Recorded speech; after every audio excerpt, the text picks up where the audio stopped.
Eh bien, bonsoir tout le monde, ravi de vous retrouver pour ce petit moment live. J'espère que vous avez passé un bon week-end. Ça y est, chez nous, on a le soleil, la température, c'est l'été.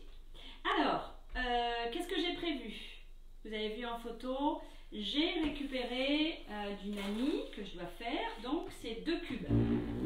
Voilà, ils sont ajourés. En fait, ils vont faire office de table basse, enfin de chevet. Voilà. Est-ce que vous m'entendez bien? Est-ce que vous me voyez bien? Est-ce que c'est assez clair? Théo est derrière les commandes. Et eh bien, écoutez, il lira vos commentaires et vos questions si vous en avez. N'hésitez pas surtout. Donc on me voit bien, on m'entend bien. Qu'est-ce qu'il y a, Théo? La connexion.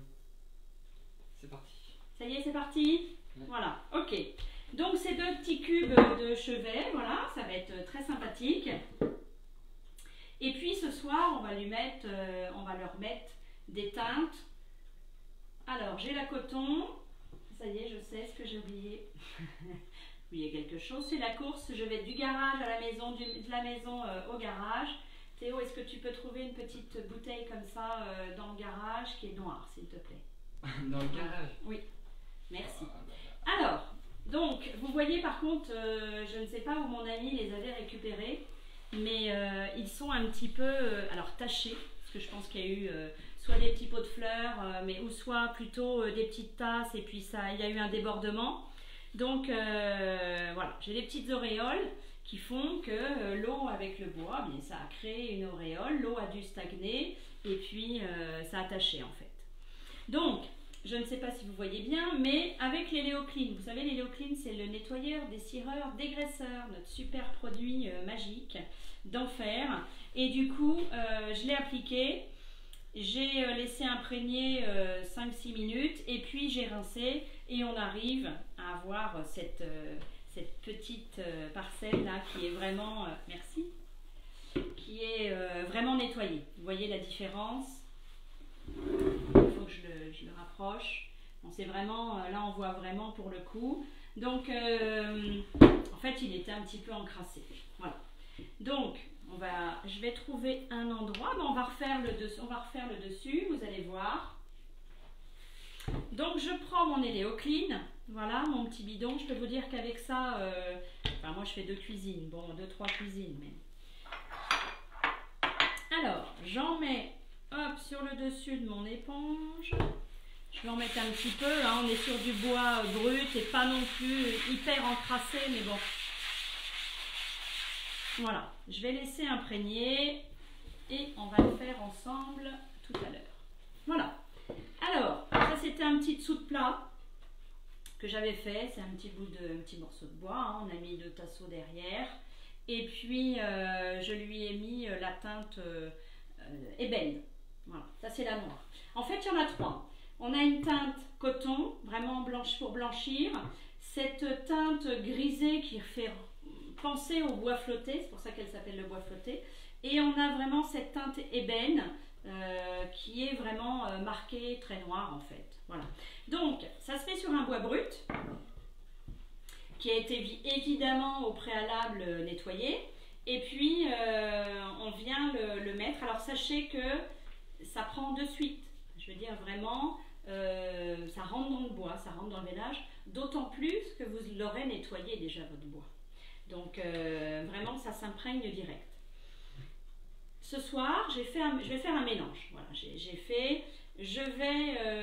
puisque pour moi il est peut-être un peu trop clair, je vais quand même le blanchir. Enfin, c'est pas trop clair, il est un petit peu trop jaune pour ce que je voudrais en faire. Donc du coup, je vais lui mettre une passe de coton et ensuite je vais lui mettre par-dessus une teinte ébène, comme ce qui va marquer le veinage. Et ensuite, je lui mets un jus Wenge. Et là, on a vraiment une imitation bois. Voilà, c'est ce que j'aime. J'ai retrouvé cette teinte qui me plaisait. Voilà, mais vous avez plusieurs possibilités puisque évidemment, elles se mélangent entre elles. Donc, je pense que vous allez peut-être mieux voir comme ceci. Donc là, j'avais nettoyé, enfin non, j'ai nettoyé juste ce petit bandeau et j'ai mis la teinte coton. Voilà. Alors, est-ce que j'en ai nettoyé un mieux que ça? Normalement, oui. Puisque je vais vous montrer le cheminement en fait. Ça c'est le résultat. Voilà. Et j'en ai nettoyé un. Comme ça, on va le faire ensemble. Donc vous voyez, celui-ci est nettoyé. On voit bien. C'est peut-être mieux comme ça. Il faut que je puisse travailler. Et en plus, ça me fait travailler de la main gauche. Décidément, il faudrait que je remette la cuisine à l'envers. Alors, celui-ci, cette partie-là est nettoyée. Et ce qu'on va faire, c'est qu'on va lui passer la teinte coton. On remue bien. Alors, là, la teinte coton, bon, je vais vous la montrer quand je vais la mettre. Il y a plusieurs façons de la mettre. Moi, j'aime quand elle est... soit on la pose au pinceau... pour vraiment, là, la première passe, c'est ce que je vais faire. Mais après, j'aime bien passer à la spatule. Voilà, ça en met pas trop, on arrive à racler et ça rentre directement dans les nervures du bois. Alors, main gauche ou main droite? Donc là, je passe ma teinte.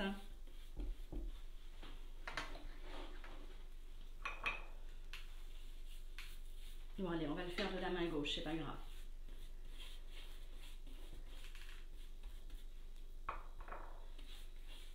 Je suis vraiment droitière, hein, mais bon, je vais essayer de ne pas repeindre ma cuisine en même temps. Et puis, ce que je peux peut-être faire, c'est que je lisse au fur et à mesure. Comme je ne fais pas forcément les choses bien droites parce que je ne suis pas devant. Donc, vous l'avez bien mélangé, hein, votre petit flacon. Alors, il ne faut pas grand-chose, il ne faut pas en mettre des paquets. Quitte finalement à en remettre une deuxième passe. Voilà. Donc je fais bien mes angles, j'essaye d'en mettre partout. Donc là on est sur un blanchi finalement, hein. On blanchit un bois brut. En plus il est quand même très clair, mais je voulais lui donner encore un petit ton plus blanc finalement. Voilà, là je lisse, je rentre partout.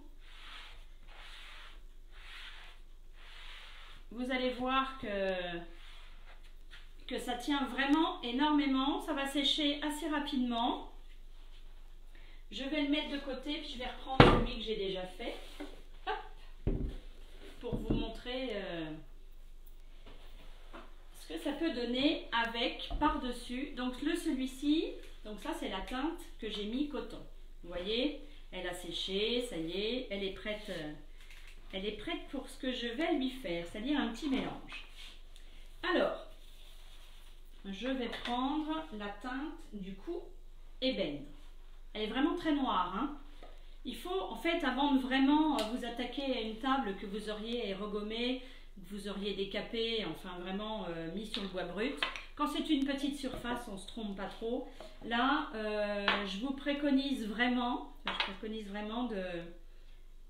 de faire un petit essai de ce que vous voulez réellement. Théo, s'il y a des questions, hein. Voilà.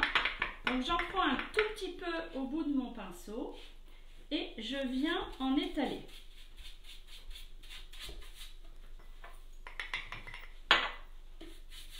Je me dépêche quand même. Surtout dans ces temps-là, hein, c'est vrai que normalement on ne peint pas dehors. Ça sèche très très vite. Voilà, je ne sais même pas si tellement ça sèche.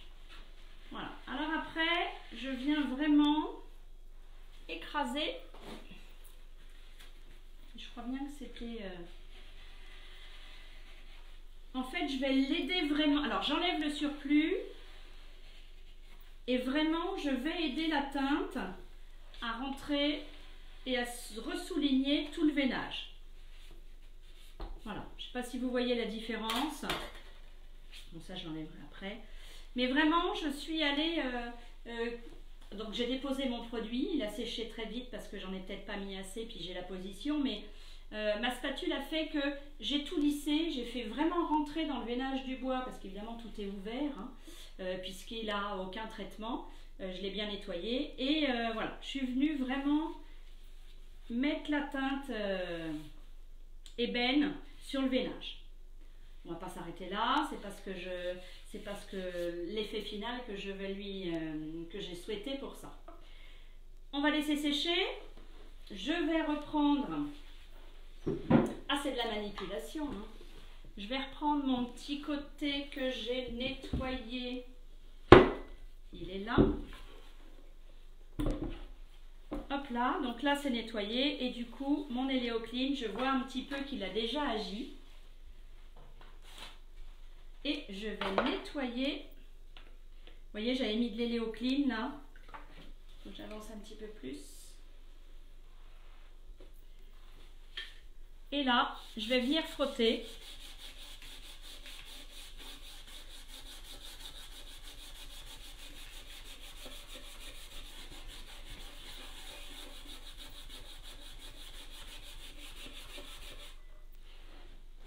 Et vous allez voir quand même que ça enlève quand même pas mal de petites impuretés, de crasse, de ce qui aurait pu se déposer dans le bois de toute façon, hein, ce qui est normal. On voit pas trop avec les ombres. On voit pas trop avec les ombres. Ouais. Bon, on fera un autre éclairage, mais je voulais que vraiment vous voyez ceci. C'est vrai que pour le coup, les Eleoclean, ça nettoie bien. Vous laissez imprégner 5-6 minutes. Quitte à refaire, parce que là c'est vraiment de la crasse, mais quand vous avez de la cire, ça c'est très important, il faut vraiment bien nettoyer son support pour que vous ayez un bois très propre. Un bois, un vernis, un support en général très propre. Donc voilà. Ensuite, ça va sécher. Là, on est toujours foncé. Pourquoi? Parce que je l'ai mouillé le bois, donc du coup ça refonce. D'ailleurs, quand vous peignez, avant de mettre, et que vous avez la satinelle, et avant de mettre le vitrificateur, pour savoir ce que ça va donner avec le vitrificateur, vous prenez votre éponge, vous l'humidifiez et vous le passez sur la satinelle du coup.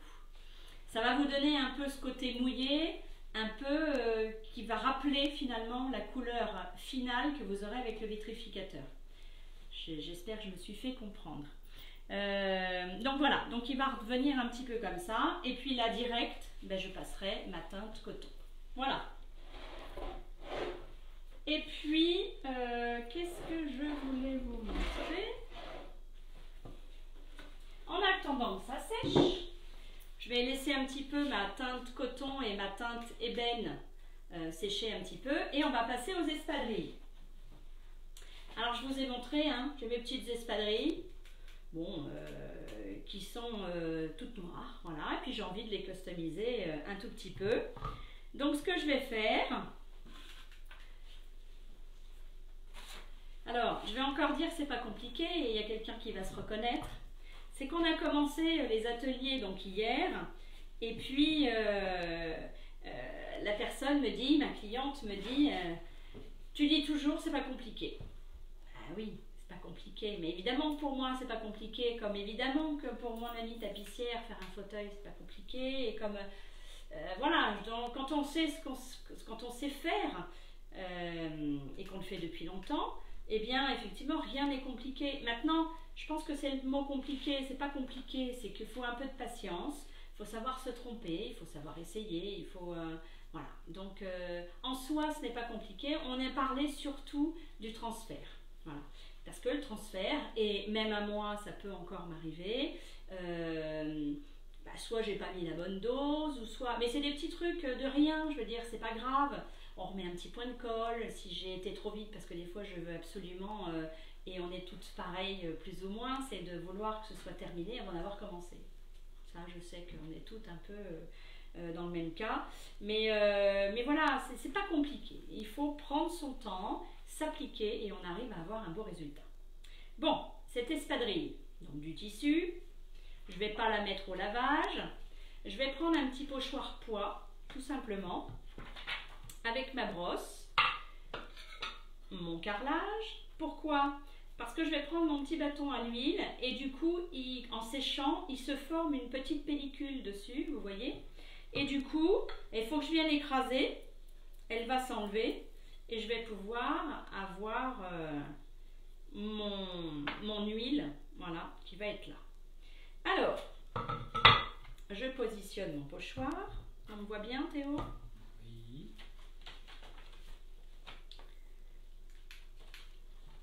Et puis, je vais essayer de... Alors, le scotcher, c'est pas facile. Donc, je prends de la matière sur ma brosse à pochoir. Donc là, j'ai pris la numéro 2. Et puis, je vais venir gentiment, ah oui, toujours gentiment, hein, et tendrement, écoutez, faire des petits ronds comme ceci. Il aurait fallu que je passe ma main en dessous, mais je ne peux pas. Et passer ma main en dessous. Pourquoi? Parce que pour mettre un petit peu de dureté et puis que mon pochoir puisse être très à plat. Alors là, je fais des petits pois parce que je suis vraiment partie dans la simplicité en fait. Hein.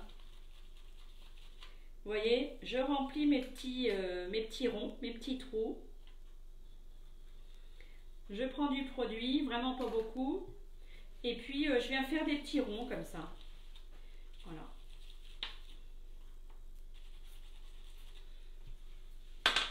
Tout simplement. Je remets un petit peu de matière. J'en prends sur ma brosse. Alors, si c'est pas assez, je vais attendre un petit peu. Et puis, je vais revenir en mettre une deuxième passe. Ça, c'est pas grave. Voilà. Parce que c'est peut-être un peu clair. Bon, alors, c'est lambda. Hein, c'est pas grand-chose. Mais voilà ce que ça peut donner. J'aurais voulu faire une étoile, mais il aurait fallu que j'ai ma main qui soit posée en dessous, tenir le pochoir. Et là, c'est pas facile. Mais bon, je trouve ça mignonne, d'autant que je les ai vus comme ça dans le magasin. Voilà. Tout simplement. Alors, je vais pas vitrifier, je vais rien leur faire. Peut-être, bon, je vais aller un petit peu tout autour. Ce que je vais faire, c'est que je pense que je vais mettre une deuxième passe. Comme ça, on les verra un petit peu plus. Oui, Théo. Et là, je laisse bien sécher 72 heures avant de les réutiliser. Pourquoi? C'est pas grave, mais pour pas avoir de bavure ou de choses comme ça, pour bien que ça sèche sur le tissu. Oui, Théo. Alors, Marilyn nous dit bonsoir et en les bourrant de papier. J'aurais pu, Marilyn, mais il aurait fallu me dire ça. J'aurais pu les bourrer de papier, effectivement, mais voilà. Oui, c'est vrai, j'aurais pu les bourrer de papier. J'y ai pas forcément pensé, mais c'est une bonne idée parce que j'ai la deuxième à faire, donc ça tombe bien. Bon, on va revenir à nos petits cheveux, nos petits cubes. Tout ça pour dire que sur le tissu, c'est vraiment sympa, où on peut se customiser un t-shirt, enfin bon, tout ce qu'on veut en fait. Hein. Des sacs, c'est ce que je fais à chaque fois. J'adore les étoiles, donc je fais toujours des étoiles. Alors, revenons à notre petit bandeau. Ça y est, c'est sec. Le bois a bu. Donc il a bu mon coton, ma passe de coton déjà, et il a bu ma passe de noir. Le noir, j'ai pas voulu le laisser, on est bien d'accord, vraiment par-dessus. Je l'ai écrasé, j'ai vraiment enlevé le surplus et c'est rentré dans le veinage. Je veux juste que mon veinage soit marqué en noir. Voilà.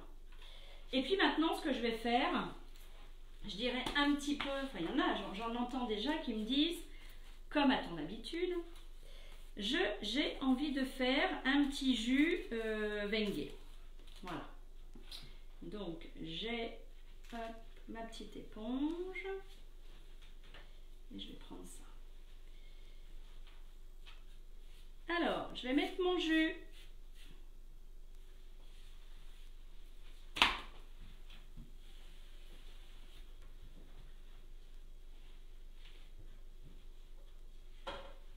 Alors là, Théo, je pense qu'il va falloir que tu te rapproches. J'ai un petit peu dépassé.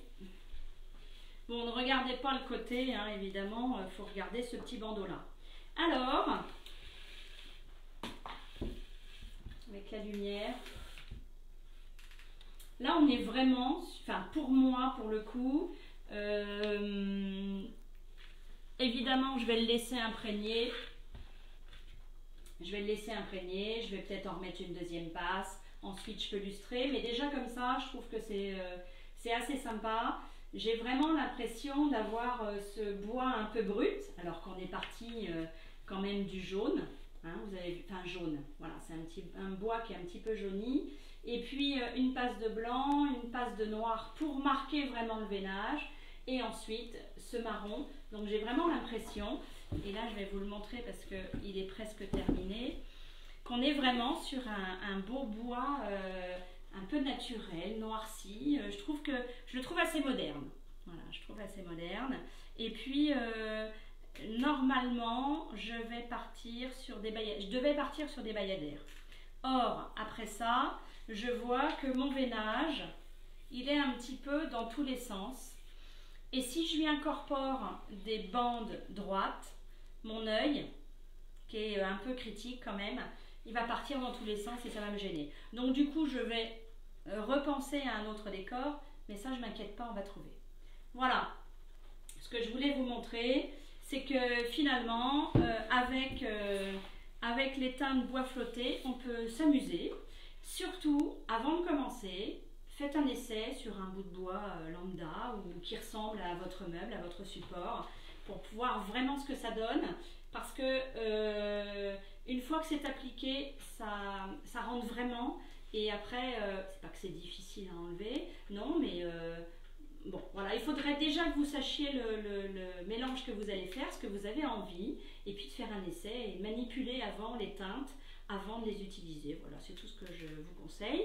Ce que je vais faire, je vais passer ensuite une couche de fondure.